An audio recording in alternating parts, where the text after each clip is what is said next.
भगवद गीता अध्याय 18 दिव्य ज्ञान का सार।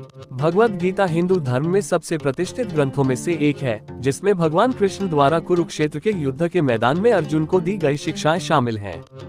गीता का 18वां और अंतिम अध्याय पूरे प्रवचन का सारांश है, जहां कृष्ण दिव्य ज्ञान का सार और मुक्ति का मार्ग बताते हैं। त्याग और परित्याग क्या है? अध्याय की शुरुआत अर्जुन द्वारा कृष्ण से त्याग, संन्यास और त्याग के बीच अंतर बताने के लिए कहने से होती है।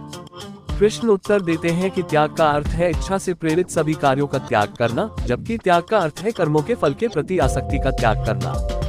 वह कहते हैं कि किसी को अपने स्वभाव के निर्धारित कर्तव्यों जैसे बलिदान, दान और तपस्या का त्याग नहीं करना चाहिए, क्योंकि वे मन को शुद्ध करते हैं, बल्कि किसी को उन्हें ईश्वर की सेवा के रूप में करना चाहिए, बिना किसी इनाम की उम्मीद या नुकसान के डर के। क्रिया के 5 कारक क्या है? फिर कृष्ण उन 5 कारकों का वर्णन करते हैं जो वेदों के अनुसार हर कार्य में शामिल होते हैं। वे हैं शरीर, जो क्रिया का स्थान है; एजेंट, जो कार्रवाई करता है; इंद्रियां, जो क्रिया के साधन है; प्रयास, जो क्रिया के पीछे की ऊर्जा है; प्रोविडेंस, जो अदृश्य शक्ति है जो कार्रवाई के परिणाम को निर्धारित करती है। कृष्ण कहते हैं कि जो लोग सोचते हैं कि वे अपने कार्यों के एकमात्र कर्ता हैं, वे अज्ञानी और भ्रमित हैं।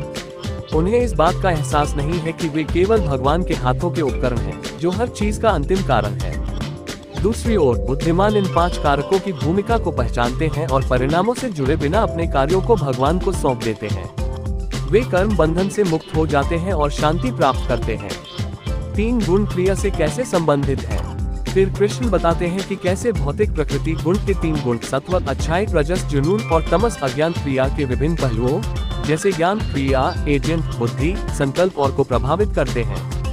खुशी, वह ऐसा कहता है, सात्विक ज्ञान सभी प्राणियों की एकता और स्वयं की वास्तविकता को देखता है। राजसिक ज्ञान सभी प्राणियों की विविधता और स्वयं और दूसरों के द्वंद्व को देखता है। तामसिक ज्ञान कुछ भी स्पष्ट रूप से नहीं देखता है और भ्रमित होता है। सात्विक कर्म पवित्रता, वैराग्य और सद्भाव के साथ किया जाता है।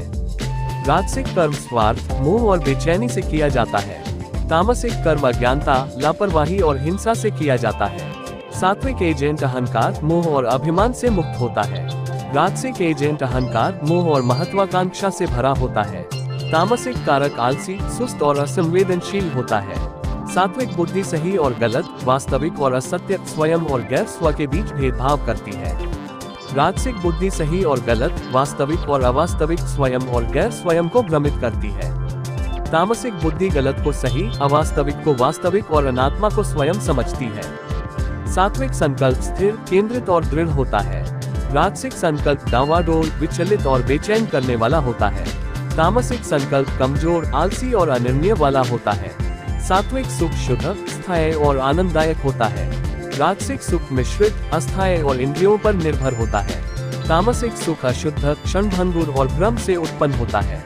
कृष्ण ने अर्जुन को तीनों गुणों से ऊपर उठने और उनसे पारलौकिक बनने की सलाह दी। उनका कहना है कि भगवान की भक्ति का अभ्यास करके व्यक्ति गुणों के प्रभाव पर काबू पा सकता है और मुक्ति की सर्वोच्च स्थिति प्राप्त कर सकता है।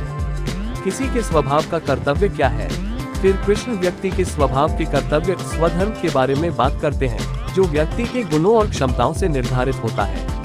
उनका कहना है कि मानव समाज के 4 प्राकृतिक विभाजन हैं, जो उनके प्रमुख गुणों और कार्यों पर आधारित हैं।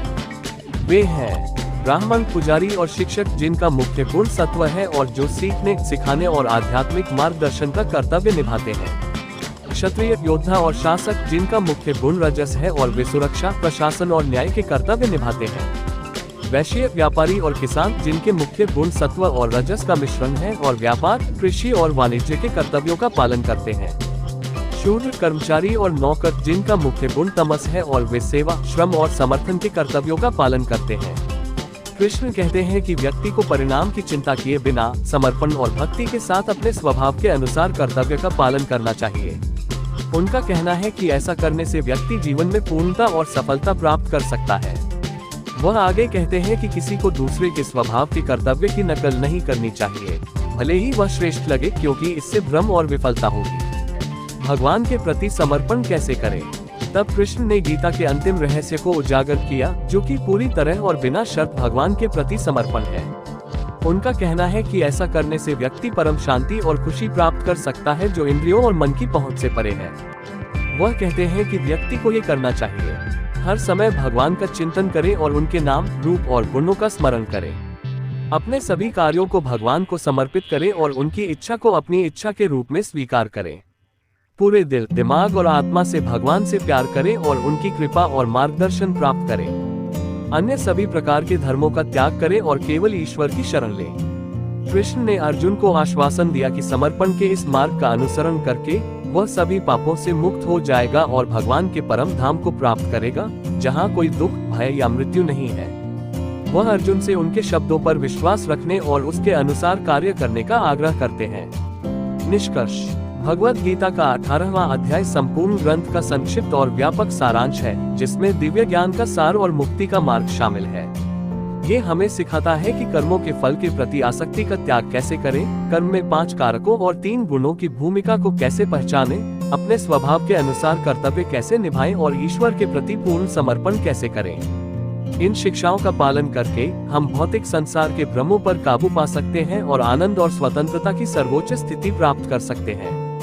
मुझे आशा है कि आपको ये ब्लॉग पोस्ट पढ़कर आनंद आया होगा। यदि आपने किया है तो कृपया इसे अपने दोस्तों और परिवार के साथ साझा करें। साथ ही बेझिझक नीचे अपनी टिप्पणियां और प्रतिक्रिया छोड़ें। अपना समय और ध्यान देने के लिए आपका धन्यवाद।